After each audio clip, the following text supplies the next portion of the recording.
बिस्मिल्लाहिर्रहमानिर्रहीम, अस्सलाम वालेकुम। कोई राज चलता इस्लाम और सैयदुल अंबिया नबी करीम सल्लल्लाहु अलैहि वसल्लम के बारे में क्या कहेगा, इससे हकीकत नहीं बदल जाएगी। इससे यूरोप और अमेरिका में बढ़ती इस्लाम की पेस नहीं रुक जाएगी। आप देख रहे होंगे कि बीते कुछ सालों में लगभग 3 या 4 साल से ये प्रोपेगेंडा काफी ज्यादा हाई है। मेन स्ट्रीम मीडिया पर, सोशल मीडिया पर और कुछ एक्स मुसलमान नाम के कीड़े भी आ गए हैं जो इस तरह की बातें कर रहे हैं और लाइन से कॉन्टिन्यूस प्रोपेगेंडा कर रहे हैं इस्लाम के अगेंस्ट। लेकिन इन सारी चीजों का कोई फायदा नहीं है, क्योंकि जितने भी सवाल ये सारे लोग लेकर आए हैं वो सारे के सारे सवाल 300, 400, 800 या 1000 साल पहले के हैं, जिन्हें बड़े बड़े क्रिश्चियन स्कॉलर्स ने लिखा था। वो सारे सवाल आउट ऑफ कॉन्टेक्स्ट हैं और उन क्रिश्चियन स्कॉलर्स को तो अच्छे से पता था कि ये सारे आउट ऑफ कॉन्टेक्स्ट क्वेश्चंस हैं, लेकिन फिर भी उन्होंने सोचा इसका राइट यूज करेंगे ताकि उनके रीजंस में, मतलब मिडिल ईस्ट के अंदर और फिर यूरोप और अमेरिका में जो दूसरे स्कॉलर्स थे, उन सारे रीजंस में इस्लाम की बढ़ती पेस को रोका जा सके और क्रिश्चियनिटी बढ़ सके। लेकिन सोशल मीडिया पर फुदकने वाले इन कबूतरों को कॉन्टेक्स्ट और आउट ऑफ कॉन्टेक्स्ट से कोई मतलब ही नहीं है। इन्होंने कुछ एंटी मुस्लिम वेबसाइट से कुछ एंटी इस्लामिक क्वेश्चंस उठाए और उन्हें सोशल मीडिया पर पोस्ट करना शुरू किया।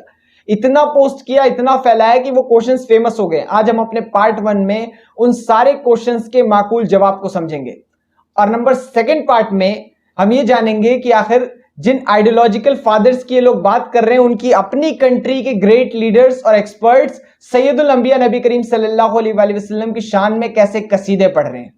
अब मुशरिकों के इस्लाम को लेकर कुछ कॉमन सवाल, और जैसा मैंने आपसे कहा कि इनके खुद के सवाल नहीं है, इन्होंने रिसर्च नहीं की। अगर रिसर्च की होती तो हमारे इन्फ्लुएंस में आ जाते। इन्होंने कोई एंटी मुस्लिम वेबसाइट खोली, उसमें से एंटी मुस्लिम क्वेश्चंस लिए और उन्हें लाकर ये जगह जगह चिपकाने लगे, सोशल मीडिया पर डालने लगे और पूछने लगे इसका जवाब दो। और उसमें जो मोस्ट कॉमन सवाल है वो ये कि आखिर कुरान में ऐसा क्यों लिखा है कि काफिरों को जहां पाओ मारो। बिल्कुल लिखा है, लेकिन आपका सवाल गलत है और आउट ऑफ कॉन्टेक्स्ट है। क्यों? क्योंकि वहां पर एक सीख दी गई है कि अगर पॉलिटिकल और डिप्लोमेटिक सॉल्यूशन से बात ना बने तो मिलिट्री स्ट्रेटजी क्या होनी चाहिए, यह लिखा है। कैसे? मक्का के काफिरों और मुस्लिम्स के बीच में एक ट्रीटी थी। उस ट्रीटी को मक्का के काफिरों ने यूनिलेटरली, मतलब अपनी तरफ से बिना सामने वाली साइड से बात किए तोड़ दिया था। उसके बाद अल्लाह के हुक्म से हमने उन्हें 4 महीने की मोहलत दी। जब हमने उन्हें 4 महीने की मोहलत दी तो उनसे कहा कि ये 4 महीने का आपके पास एक टाइम पीरियड है, इसमें आप सुधर जाएं। लेकिन वो नहीं बाज आए और टाइम बीत गया। उसके बाद मैदान जंग में ये ऑर्डर्स दिए गए हैं कि उन्हें जब तक पीटो जब तक वो जलील होकर जजिया ना दे। ये सिंपल है। ये अगर आपका डिप्लोमेटिक और पॉलिटिकल सॉल्यूशन नहीं होता, फिर आपने एक टाइम पीरियड दिया एक स्टेट के तौर पे, उसके बाद वो आपकी बात नहीं मान रहे हैं, बाद में आपने उनका वो हश्र किया, फिर जो हुआ दुनिया ने देखा। ये चीज है जो वहां पर सीख दी गई। अब ये पागलों को थोड़ी समझ में आएगा, वो लोग जो 10th और 12th फेल हैं, वो लोग जिन्हें डिप्लोमेसी के बारे में कुछ नहीं मालूम, जियोपॉलिटिक्स के बारे में कुछ नहीं मालूम। कुरान को समझने के लिए नॉर्मल माइंड की जरूरत नहीं है। आप जब उसको पढ़ेंगे ध्यान से कॉन्टेक्स्ट के साथ, तब आपको समझ में आएगा। ऐसे नहीं हवा में किसी ने क्वेश्चंस दे दिए और तुम करने लगे। मिसाल के तौर पे अगर आप करंट सिचुएशंस देखेंगे तो चाइना और भारत के बीच में एक मुआहदा था लाइन ऑफ एक्चुअल कंट्रोल का, लेकिन चाइनीज फोर्सेस ने 2-2.5 साल पहले उनको वायलेट किया। वो आगे आई, कुछ पोस्ट आगे आई और उसके बाद वो वहां से पीछे नहीं हट रही। और उसी को लेकर 17 राउंड ऑफ टॉक्स हुई हैं भारत और चाइना के बीच में, लेकिन फिर भी चाइनीज फोर्सेस पीछे हटने को तैयार नहीं है।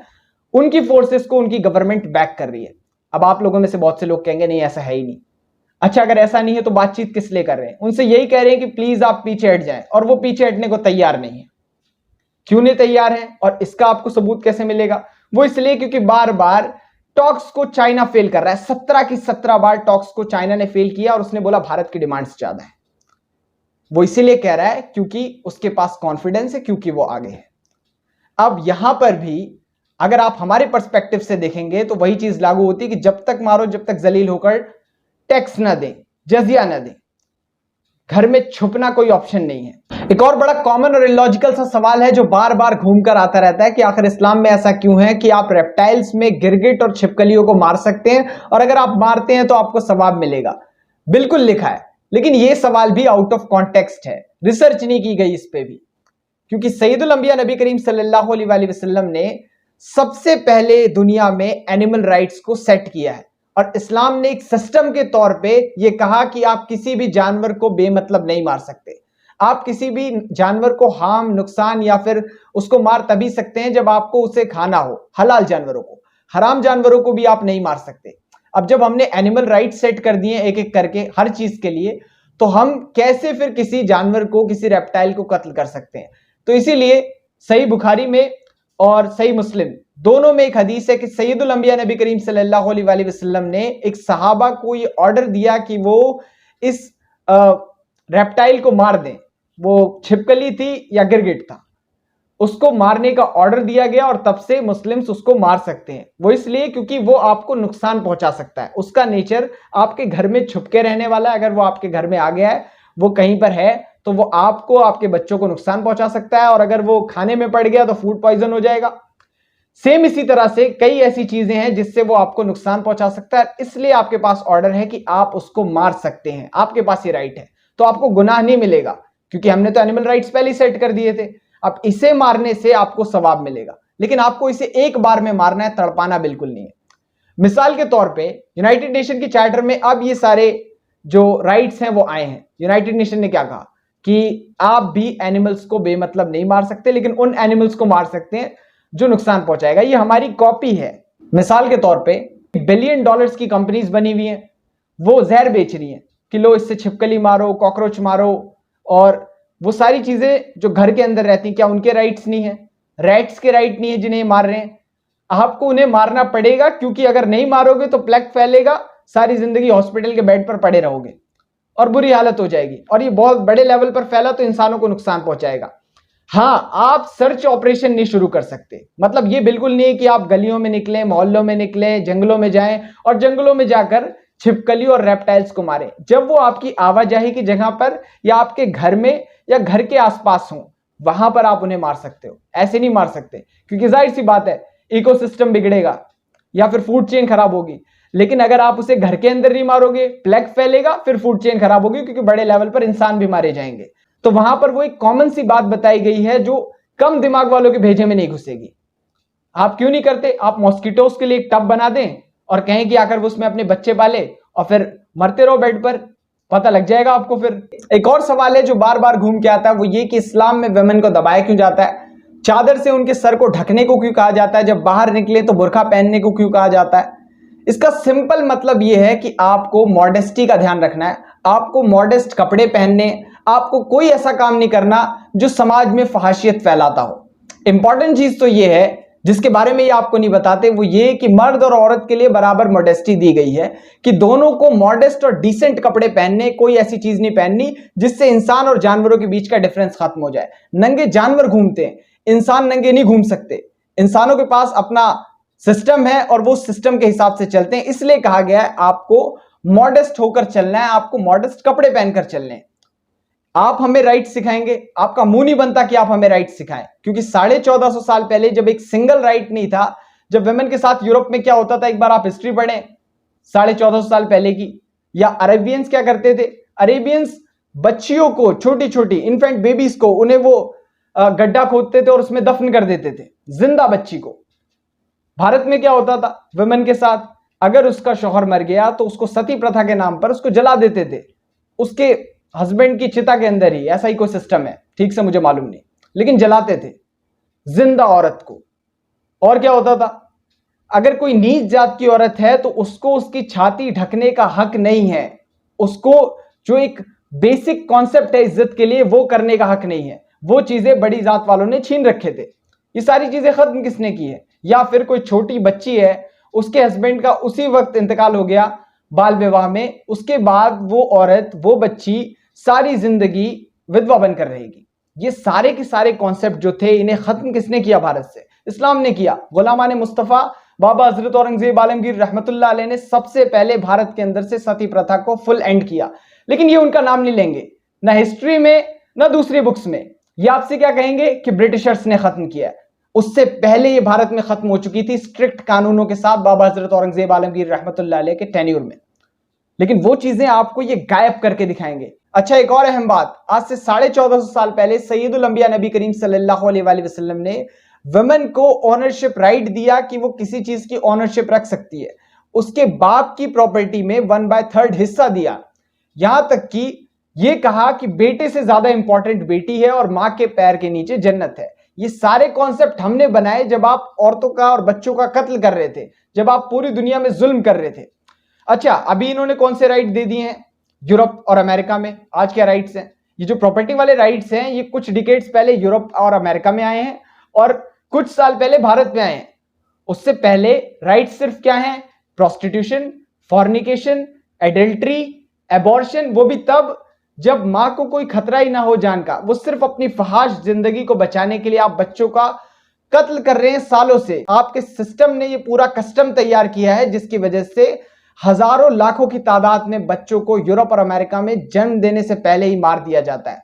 ये क्रुएलिटी आपके फहाश समाज ने बनाई है। अच्छा, दुनिया भर के सारे लिबरल एनिमल राइट्स चैंपियंस के लिए एक बड़ी इंपॉर्टेंट बात वो ये कि यूरोप और अमेरिका में गायों के पेट को फाड़ के वो वहां पर एक कैप लगा देते हैं, फिर चेक करते हैं कि उसको इन्फेक्शन नहीं है, हाजमा तो ठीक है और उसे किसी तरह की कोई बीमारी तो नहीं है। ये क्रुएल्टी दिखाते हैं वो उसको चेक करने के नाम पे, उसकी सेहत के नाम पे। लेकिन इस्लाम ने इन सारी चीजों से मना किया है। ये सारे काम एंटी इस्लामिक है। इस्लाम ने 1450 साल पहले इस चीज में भी बैलेंस बनाया कि अगर आप किसी जानवर से ज्यादा काम लेते हैं तो आपको उसको ज्यादा आराम देना होगा, साथ ही साथ आपको उसे ज्यादा खाना देना होगा। मतलब उसके खाने, आराम और काम, इन तीनों चीजों में आपको एक बैलेंस मेंटेन करना होगा। अगर आप ये नहीं कर रहे तो आप सैयदुल अंबिया नबी करीम सल्लल्लाहु अलैहि वसल्लम के दिए हुए ऑर्डर्स को तोड़ रहे हैं, आप गलती कर रहे हैं। अब ये तो वो सवाल थे जो मुशरिकों की प्रायोरिटी रहती है कि इन सवालों को वो पहले करें, तो इनके मैंने जवाब दे दिए। लेकिन सवालों की एक लंबी लिस्ट है जिनको वो पूछते हैं और इनके ऊपर बात करना चाहते हैं। और मैं भारत के मुस्लिम स्कॉलर्स में एक बहुत बड़ी कमी देख रहा हूं, वो ये कि ये सैयदुल अंबिया नबी करीम सल्लल्लाहु अलैहि वसल्लम का किसी भी आइडल के साथ कंपैरिजन कर देते हैं। अब मेरे हिसाब में अगर मैं सैयदुल अंबिया नबी करीम सल्लल्लाहु अलैहि वसल्लम के बाद कुछ कैरेक्टर्स को सबसे ज्यादा पसंद करता हूं तो वो ईसा अलैहिस्सलाम है और मूसा अलैहिस्सलाम है। लेकिन मैं ईसा अलैहिस्सलाम के साथ और मूसा अलैहिस्सलाम के साथ भी नबी करीम सल्लल्लाहु अलैहि वसल्लम का कंपैरिजन नहीं कर सकता, क्योंकि वो सैयदुल अंबिया हैं। उनका ओहदा इतना ऊंचा है कि उसे सिर्फ अल्लाह जानता है। अब ये सारी चीजें जानते हुए ये आइडल्स के साथ सैयदुल अंबिया नबी करीम सल्लल्लाहु अलैहि वसल्लम का कंपैरिजन कर देते हैं। जब इनसे मैरिज पे सवाल होगा तो ये पहले कल्चरल डिफरेंस समझाने लगेंगे कि हिस्टोरिकल कल्चरल डिफरेंसेस होते हैं। पहले का समाज कुछ और था, पहले स्लेवरी भी थी, हमने उसको डायरेक्ट धक्का नहीं दिया। ऐसी कई बुराइयां थी जिसको डायरेक्ट धक्का नहीं दिया जा सकता था, उनके लिए एक सिस्टम बना, फिर धीरे धीरे करके उन चीजों को साइड किया गया। वो इन चीजों पर बात करेंगे तो उन्हें ये बात कभी समझ में नहीं आएगी। क्यों? क्योंकि जिन्हें ये नहीं समझ में आता कि वो दूसरों के प्रोपेगेंडा का हिस्सा है, जिन्हें ये समझ में नहीं आ रहा कि उनके गांव की पंचायत में और जियोपॉलिटिक्स में एक बहुत बड़ा डिफरेंस है, जिन्हें पॉलिटिकल और डिप्लोमेटिक सॉल्यूशंस ना निकलने के बाद जो मिलिट्री स्ट्रेटजी बताई गई है कुरान में, वो समझ में नहीं आ रही, वो उसका उल्टा मतलब निकाल रहे हैं। आपको लगता है कि वो हिस्टोरिकल कल्चरल डिफरेंसेस समझ जाएंगे। ये कहां की साइंस है? और आपने क्या किया? आपने कंपैरिजन कर दिया किसी भी आइडल के साथ सैयदुल अंबिया नबी करीम सल्लल्लाहु अलैहि वसल्लम का, कि तुम में ये था तो हम में ये है, हम में ये था तो तुम में ये है। आप ये कंपैरिजन बंद करें और थोड़ी सी शर्म करें। आपकी इस फिलॉसफी की किसी को कोई जरूरत नहीं है। आपको सिर्फ इतना बताना है जितना इस्लाम के अंदर है। सैयदुल अंबिया नबी करीम सल्लल्लाहु अलैहि वसल्लम की जात कंपैरिजन से पाक है। आप कंपैरिजन नहीं कर सकते। आपको ये चीजें समझनी होंगी। अपने दिमागों को ठंडा करो, एक बंद कमरे में बैठो और जरा ध्यान से सोचो कि किसका कंपैरिजन किसके साथ कर रहे हो। अब जो इस्लाम और सैयदुल अंबिया नबी करीम सल्लल्लाहु अलैहि वसल्लम के अगेंस्ट प्रोपेगेंडा करते हैं, उनके अपने मुल्क में जो एक्सपर्ट्स आए हैं डिफरेंट फील्ड्स के, चाहे वो लीडर्स हो, पॉलिटिशियंस हो, थियोलॉजियंस हो, फिलोसोफर्स हो या फिर साइंटिस्ट हो, उन सब ने अपनी अपनी फील्ड के हिसाब से नबी करीम सल्लल्लाहु अलैहि वसल्लम के बारे में क्या कहा है, जरा आप इसे समझें। मैंने इस लिस्ट में सबसे पहले रखा है एच हार्ट को। ये यूनाइटेड स्टेट्स का ऑथर है। अब इसने अपनी किताब the 100 most influential people in the history में लिखा है कि सैयदुल अंबिया नबी करीम सल्लल्लाहु अलैहि वसल्लम ह्यूमन हिस्ट्री के मोस्ट इन्फ्लुएंशियल पर्सन है। मतलब जब से इंसानियत हुई तब से आज तक उनसे ज्यादा इंसानों पर इन्फ्लुएंस किसी ने नहीं डाला है।